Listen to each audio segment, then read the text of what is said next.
changement yooyu lan ko ci xalaat maître tey Sénégal waroon a yegg ci peut-être benn mun nañ ko waxee doon pouvoir parlementaire régime parlementaire ñu bëri ragal ci ñu tàbbi ci bicéphalisme yow loo xalaat ci réforme yooyu professeur. waaw réforme yooyu en tout cas pour dialogue bi xam nga dialogue bi c'est un dialogue sur le système politique mais suñu droit daam nu mu bindoo. laloo ko quelque part.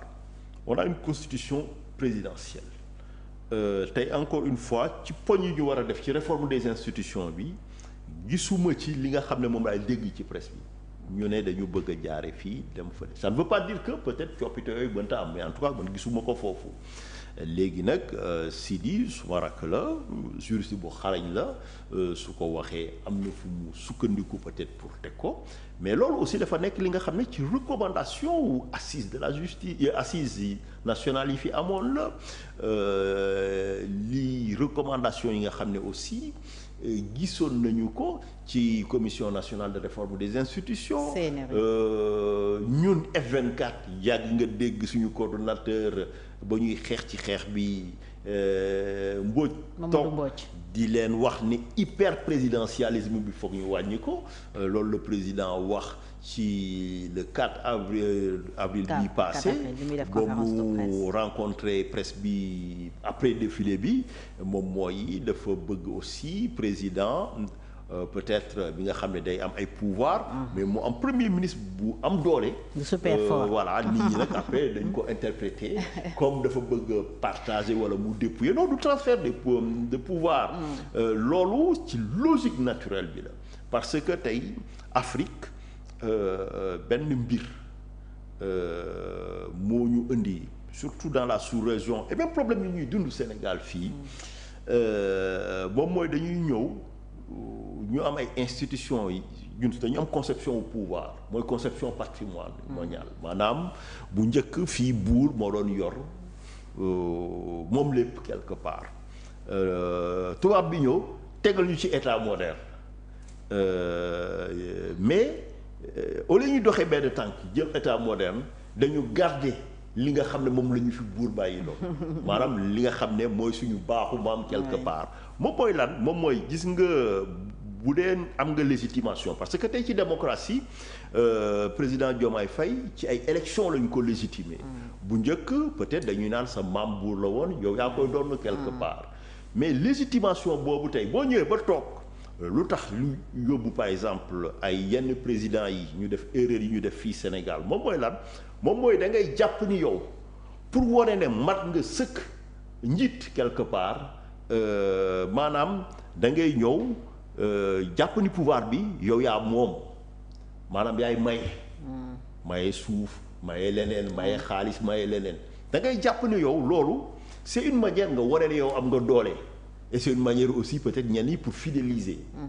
alors que loolu nag moo yóbbu bu organe yi saytoo ñu ne la wax ci nga yoon fii lii warta woon am warta amoon parce que dañu superposer ñaari logique yu bokkut ba président yi xamatuñu seen ay limites voilà moo tax voilà bu ñu ñëwee defuñu recul ñu féewale ñaar yi day am conception parce que Sénégal yu bëri dañuy jàpp ni daal président genre buur la rek te buur moom lu ko neex def lu ko neex maye ku mu lu mu def dagan na quelque part alors que aussi ñun dañu nangu ne Sénégal démocratie boobu la ñu xaatim léegi nag président yi di doxee ñaari tànk yooyu dañuy dem ba benn instant bu ñu deful attention dañuy def confusion des rôles gis nga ko yeneen présidents yi nga xam ne dañu amoon benn trajectoire démocratique bu irréprochable dem nañ ba benn instant ñu gis yooyu manifesté wu ci seen pouvoir tey ci fi nekkoon def campagne ci lutte contre la patrimonialisation du pouvoir donc mélange famille ak pouvoir ak yooyu yëpp lépp li nga xam ne moom la doon dénoncer daanaka ba muy dem loolu tey la fi bàyyi quelque part maanaam jël sa doom dugal ko ci gestion bi gis nga tey yow même tu te poses la question de savoir comment quelqu'un qui avait été élu ci programme boobu mën a dem ba jógee lépp li nga xam ne moom la doon dénoncer ñu gis ko ci gestion bi quelque part yooyu aussi moo ñu yóbbu ñun intellectuels yi ñun universitaires yi woy politique yi ñu toog di jéem a xool en tout cas ban forme adaptation la ñu mën a def parce que lu ci gën a am solo du nu ñuy woowee institution yi mais lu ci gën a am solo pour Sénégal moom mooy ñu am ay institutions yi nga xam ne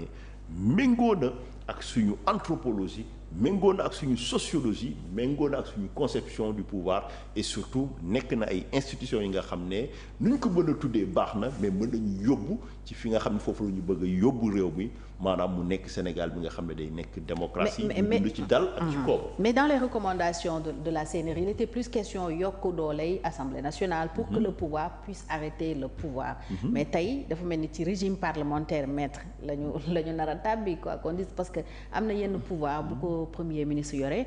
peut-être day nekk comme genre président. waaw xam nga jëmuñu foofu en fait tey xam nga institution yi booy réfléchir uñu pour li nekk ci suñu kanam dañu war a réfléchir de manière impersonnelle. tey suñu constitution. c'est pas Ousmane Sonko constitution révision bu 1963 bi la ak yooyu tey dañu am benn particularité ñu am président bi nga xam ne dafa déggoo lool ak premier ministre am ñoom ñaar aussi yàlla def kii dem février kii mars ñu jox ko majorité kii ñëw. Donc ñu mener élection législative yi ñu jox ko majorité ñu am concordance de majorité bokk camp bokk gis-gis.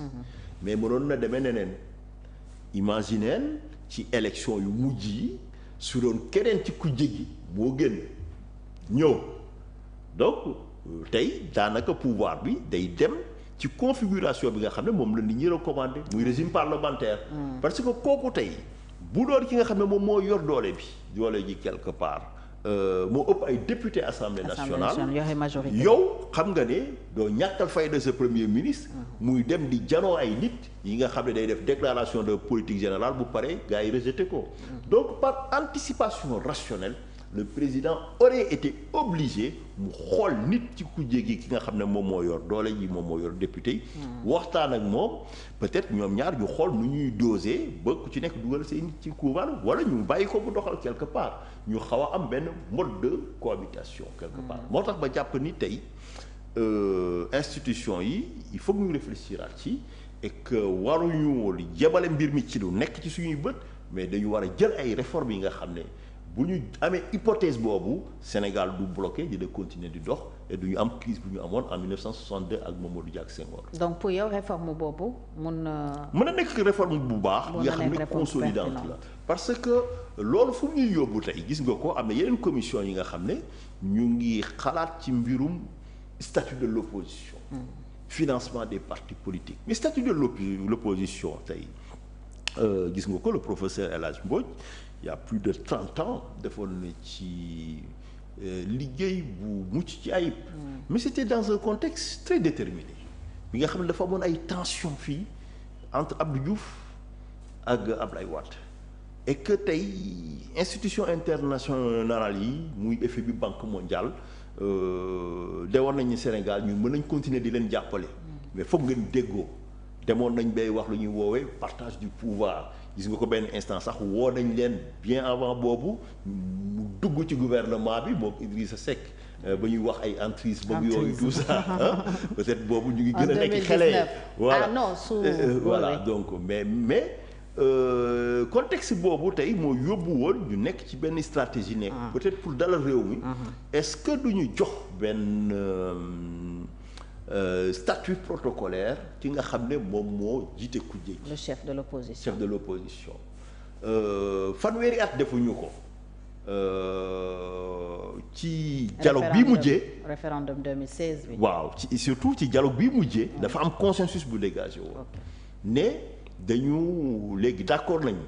pour statut de l'opposition beeg yooyu tout ça dégager ay critères nga gis constitution bi comme ni nga ko waxee 2016 ne. ku jiite parti ki nga xam ne moom moo jiite parti bi nga xam ne moo ñëw après le président bi nga xam ne ci élection présidentielle moom moo gagné tey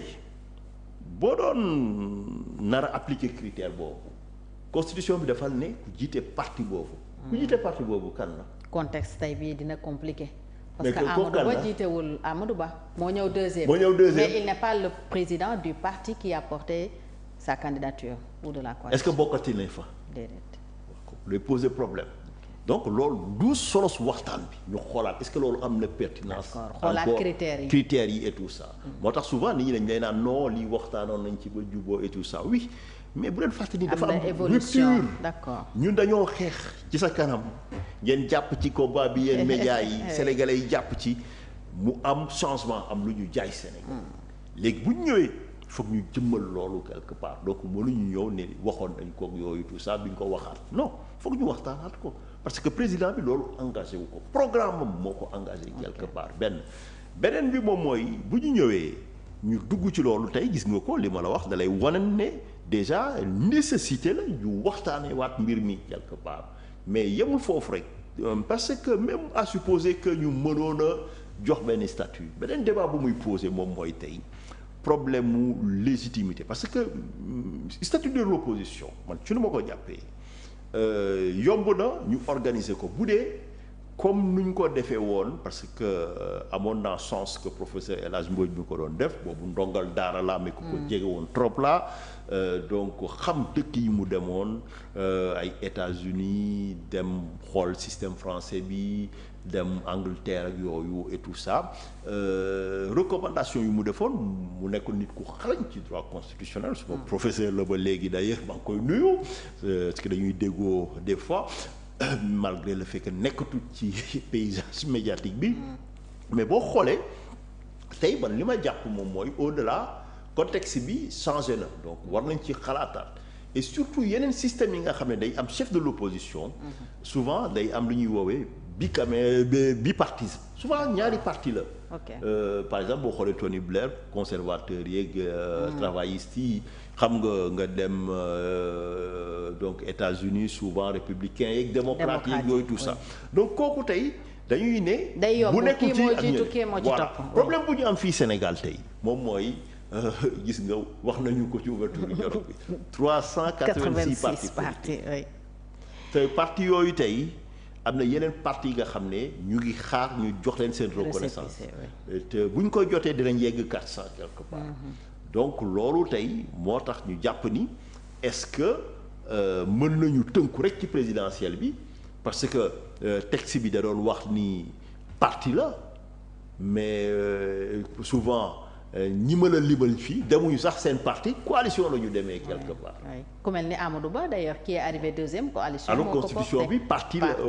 lay wax. day poser problème. et surtout boo xoolee loolu surtout da ngay xool solo si lu taxoon yeneen dëkk yi di jox statut protocolaire. moom mooy comme ni nga ko waxee la plupart ce sont des régimes parlementaires déjà. et que ñooñu tey dañuy jàpp ni bu républicains yi daanoo démocrates yi ñooy ñëw. bu conservateurs yi bi demee travaillistes yi ñooy ñëw parce que noonu la soit boor bi la wala boor bële quelque part donc ñooñu day bu ñu ñàkkee nguur gi rek dañuy teg lu ñuy woowee shadow cabinet benn cabinet fantôme maanaam dañuy jël seeni nit seeni experts yi nga xam ne dañ leen di préparer jox ci justice jox ci diplomatie à exercer le pouvoir à revenir au pouvoir aux affaires c'est ça moo tax bu ñu yegsee rek dañuy mën a daal di doxal dañuy pare pour doxal et tout ça loolu mooy solo si mais kooku tey méngootul ak réalité wu Sénégal moo tax que mbir moomu foog ñu xalaataat ko càmbaraat ko xool en tout cas est-ce que ci paysage bi nii loolu mën nañ ko jëmbal sans rationaliser préalablement les partis politiques alors maître leneen lu ñuy xaar comme réforme constitutionnelle mooy conseil